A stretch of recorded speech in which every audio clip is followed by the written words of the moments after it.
What's up, guys? This is Elbenix back here with you again. As you can see, this is not a gaming video. We are actually going to be doing a raw review of Joker, the new Joaquin Phoenix movie. Before we start on that, though, I just want to say a few quick things. First and foremost, I am in no way whatsoever justifying any violence or copycat occurrences that may occur that I don't think they will occur, but on the off chance they do, from resulting from this film. And secondly, if you have not seen the movie, but you want to see the movie, if you've not seen the movie, but you want to see the movie, this is going to be spoilers all over here. We're going to be talking heavily about the movie. We're going to be talking about stuff that happens within the movie. So if you don't want any spoilers, go ahead and click that X at the top right corner of your screen. Click that back button. Go watch another video, something else. Don't want to ruin this for you. Give you 5 seconds to do that right now.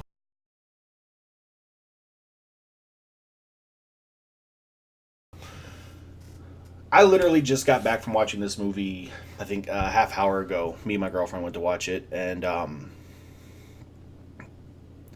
just wow. I think I was actually just I was left speechless for I think 10 minutes.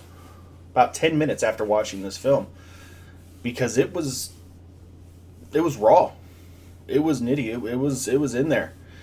Uh, if you don't have a handle on your own, mental issues, or you don't feel comfortable being around that type of thing with your mental issues, don't go watch it.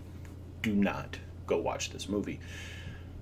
If you have any children, and don't take your kids. This is not a movie meant for your kids, and this is not the whole Deadpool thing where there's gonna be blood and gore and we don't want your children to see that and this is our time, not your kids. No, none of that. Don't take your kids to see this movie. Okay, this is not something meant for children. Now, that being said, I just want to be transparent for a quick second. I actually had my own doctor appointment this morning because I have my own mental health issues. Um, However, I take my medicine. I go see my doctor on a regular basis. I have a handle on my stuff. That being said, I am nowhere near the level of mentally broken that is depicted in this film. However, it was unsettling for me to realize how much I was actually relating to the character of Arthur Fleck. I believe that's his name. Arthur? Is it Arthur? Arthur Fleck. It was a little bit unsettling for me because, and obviously I wasn't relating to him, when he's shooting, a host in the head on live TV.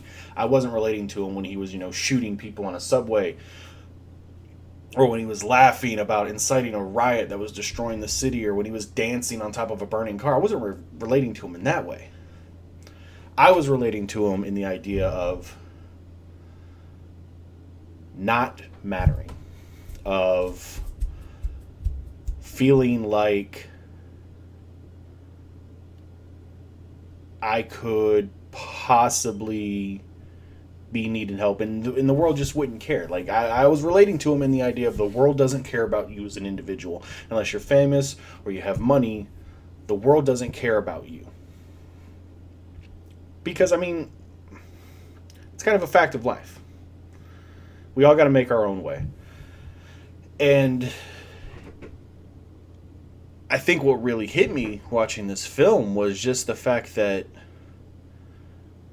a part of you feels sorry for him in the sense that he needs to get help, but another part of you is just watching this deranged man go down this path. And I'm telling you, this isn't a movie about the Joker. No, no, no, no. No, this is not a movie about the Joker. This is not a movie about the clown prince of crime, about the guy who, goes toe to toe with Batman.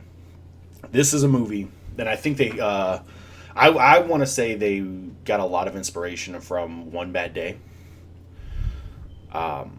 wherein it just, you see him go from this run of the mill, and it's sad to say that, run of the mill, mentally ill person, to, by the end of the film, he is full fledged, you know, evolved into this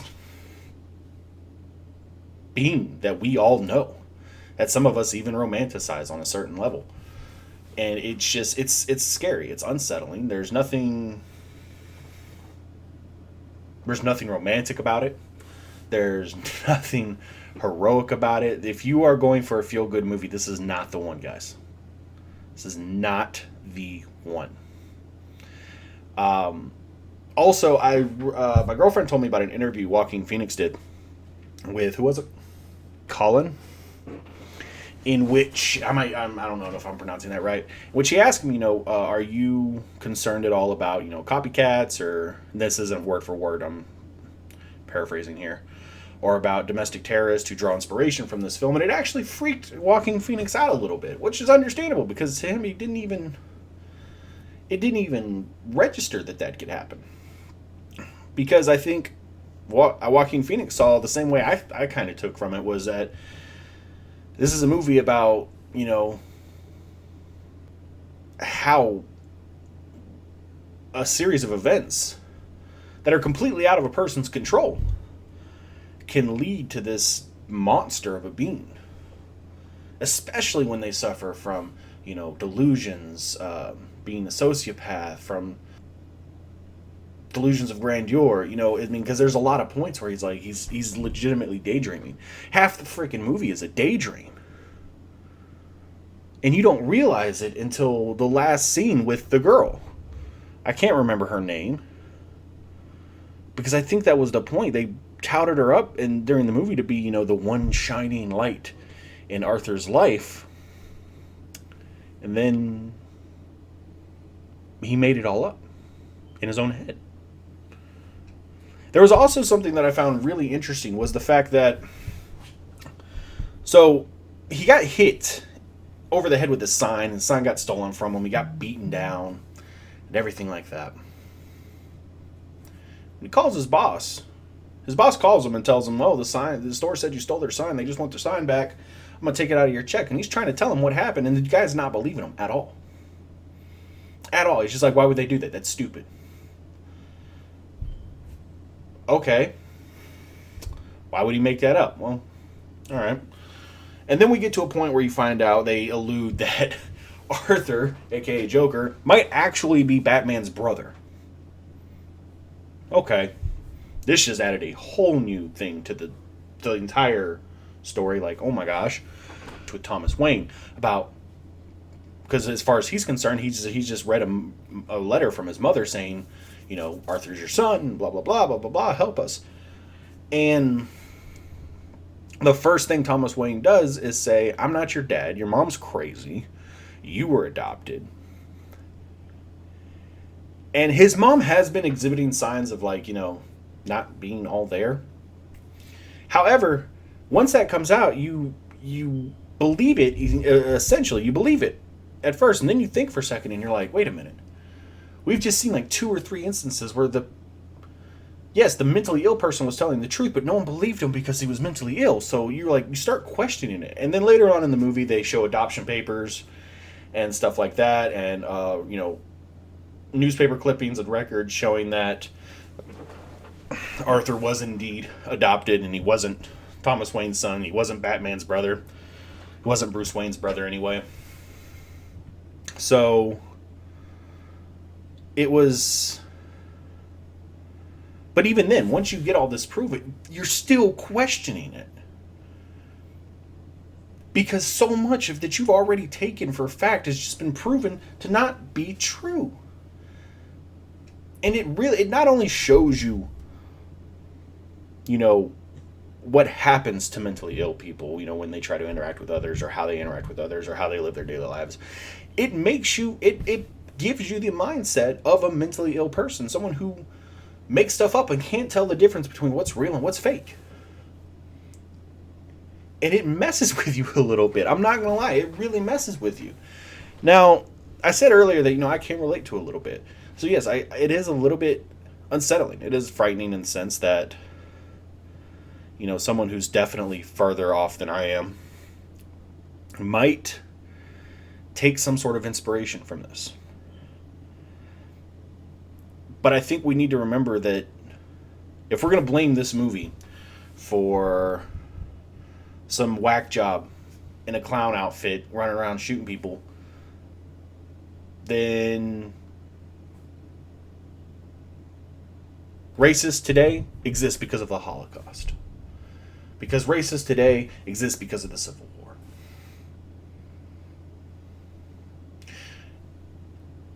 I'm once again not advocating for any of these people. I think if anybody does anything, they're absolute trash. I'll go ahead and say it. They're trash. But we need to stop blaming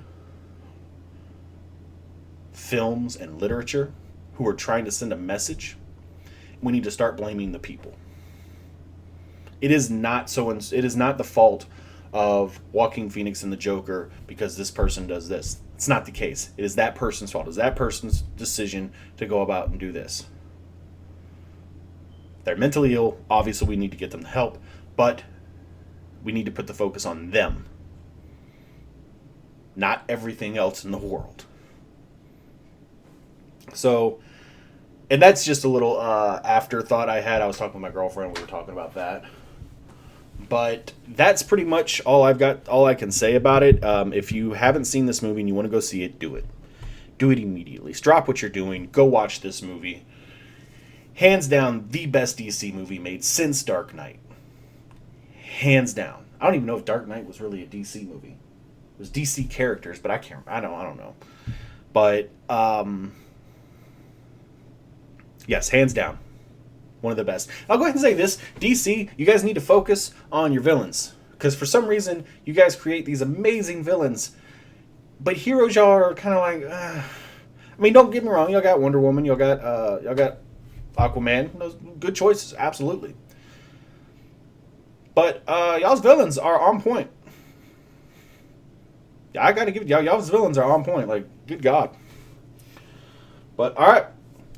That's going to be it for me. Hope everyone has a good day. Peace. Guys, thank you so much for watching. If you like what you see, please don't forget to hit that like and subscribe. I'd love to hear some comments on what everybody thinks, what everybody would like to see. So don't be afraid to hit me up. Fill up some comments below. Like and subscribe. Later.